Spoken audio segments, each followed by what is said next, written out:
Hello everyone. You have a patient who needs a nephrostomy tube for obstructive uropathy and renal failure. Patient's INR is elevated to 5. He's on Apixaban for atrial fibrillation. He's not on warfarin and has no liver problem. The procedure is held due to elevated INR, and recommendation is to correct the elevated INR with fresh frozen plasma and a dose of vitamin K. Now, this is not an uncommon scenario in current era where many patients are on oral 10A inhibitors and present with the problems which require invasive procedures. They inadvertently get INR checked in the ER, which is usually high, and we are asked to correct it before proceeding for the surgery or intervention. So what would you do? Will you give FFP and vitamin K to this patient? Welcome to ICU Physiology Insights. Here we move beyond the surface level thinking and understand pathophysiology and evidence behind the medicine that we practice daily. In this lecture, we'll answer 4 main questions that arise from this scenario. How does Apixaban cause increased INR? Does this increased INR associated with increased bleeding risk for any invasive procedures? Does this elevated INR respond to FFP and vitamin K? And is there a better test to evaluate bleeding risks of Apixaban or other DOACs? I'll be using AI to keep the discussion interesting, and we'll jump in to explain the nuances and the evidence that you need. So let's get started. And in this lecture, we'll not be talking about the DOACs reversal that we perform in the patient with major bleeds when they come to us, for which we usually use Adexanet alpha or PCC as a bridge along with supportive care. This is a real case from a 2022 report in Curious. Picture this, a 68-year-old guy with end-stage renal disease, actively on hemodialysis. He's on Apixaban for postoperative thromboprophylaxis after an ankle fracture repair. Now, he'd only received 6 prophylactic doses, but his prothrombin time, his PT, was charting at greater than 200 seconds. Yet, remarkably, his physical exam was totally unremarkable. 0 clinical signs of active bleeding. So we have to ask, how exactly does the physiology explain this terrifying laboratory finding in a patient sitting there completely asymptomatic? Well, this explainer is going to bridge that gap between a totally frightening bedside presentation and the actual underlying molecular mechanisms. Let's look at Apixaban's mechanism of action. To understand why a routine lab test fails so spectacularly, we first have to understand the exact molecular target of the drug. Apixaban is a direct oral anticoagulant, a DOAC, that acts as a highly selective, reversible inhibitor of factor XA. It directly binds to both free and clot-bound factor XA, and it even knocks out prothrombinase activity. And look at that inhibitory constant, 0.08 nanomolar. That is extremely tight binding. It decreases thrombin generation and halts thrombus development immediately. This molecule was specifically engineered in medicinal chemistry campaigns to decouple excellent antithrombotic efficacy from the need for routine coagulation monitoring. And this brilliantly illustrates the contrast. Traditional agents, like warfarin, work completely differently. Warfarin works way upstream in the liver by halting the synthesis of vitamin K-dependent factors, factors 2, 7, 9, and 10. It actually depletes the body's physical supply of these circulating proteins. Apixaban, on the other hand, it leaves the total amount of clotting factors completely intact. It just directly blocks their action right at a specific biochemical choke point. So the crucial point we have to keep in mind is how Apixaban's direct factor XA inhibition interacts with a laboratory assay that was intrinsically designed for an entirely different mechanism. This brings us to a fundamental bedside question. If Apixaban doesn't actually deplete the physical clotting factors in the patient's blood, why does the INR skyrocket in some of these patients? Let's look at how this artifact builds right there in the test tube. When you draw blood and send it down for a PT/INR, the lab artificially initiates the extrinsic coagulation cascade in that tube by adding tissue factor. The cascade fires, cascading down to the common pathway where factor XA sits. But wait, the Apixaban that was circulating in the patient's plasma? It's right there in the test tube. So it directly halts the activated factor XA in vitro, which causes a massive delay in thrombin generation. Therefore, the time it takes for the blood to clot in that specific tube is prolonged, leading to an artificially high INR. It's an in vitro phenomenon reflecting the drug's presence in the sample, not necessarily an in vivo state of profound hemorrhage. So to make sure that you understand, let me slow it down. Prothrombin time measures extrinsic pathway.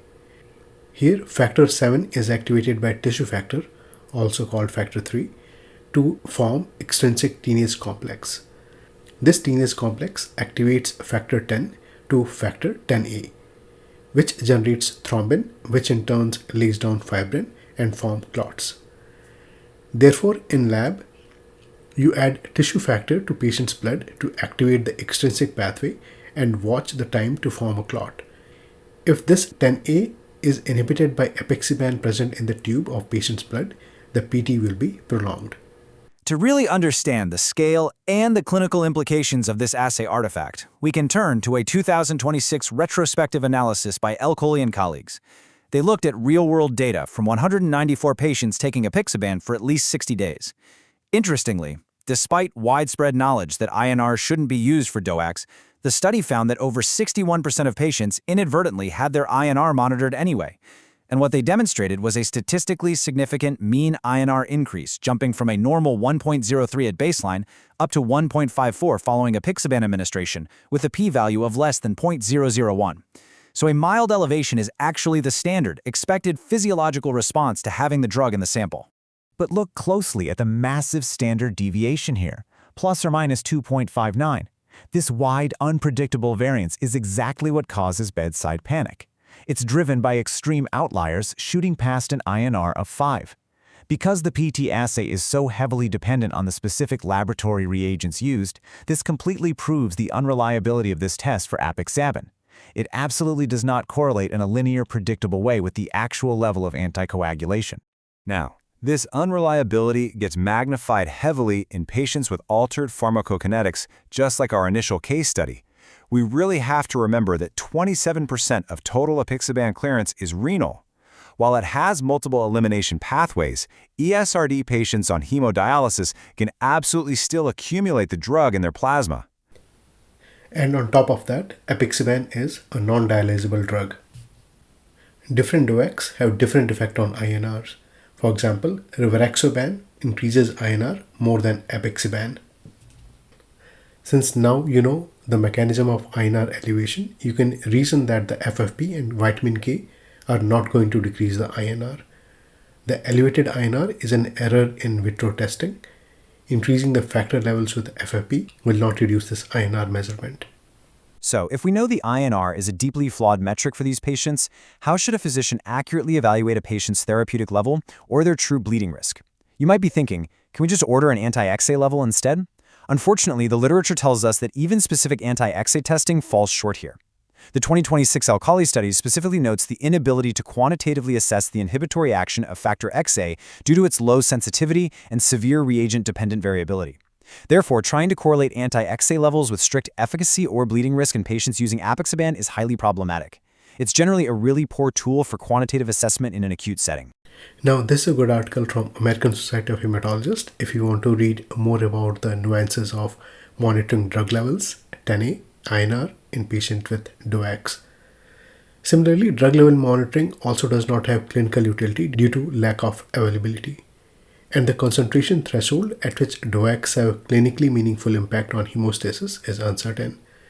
How do we synthesize this physiology into action for our internal medicine and critical care teams, facing a high INR on the floors? First, expect the INR to be elevated in these patients, and recognize that it is a totally unreliable metric for apixaban monitoring. How do you interpret an elevated INR? You look at the patient.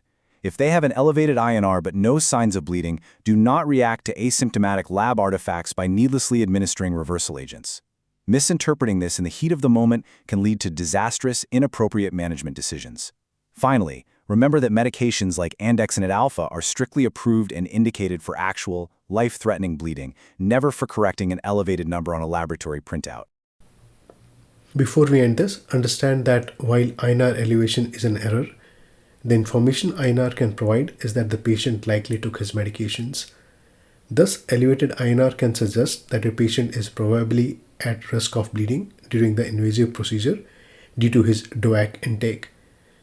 The only way to minimize this is to follow IR guidelines of holding DOACs, which is usually about 5 half-lives of the drug. If your patient is on apixaban, hold apixaban for 24 hours for low bleeding risk procedures and 48 hours for high-risk procedures if renal function is normal, and 48 to 72 hours if GFR is less than 50. You can follow guidelines from various societies to know hold time for individual drugs and procedures. Before your next shift, ask yourself, how many other routine laboratory assays are we blindly trusting without truly understanding the molecular variables happening right there inside the test tube?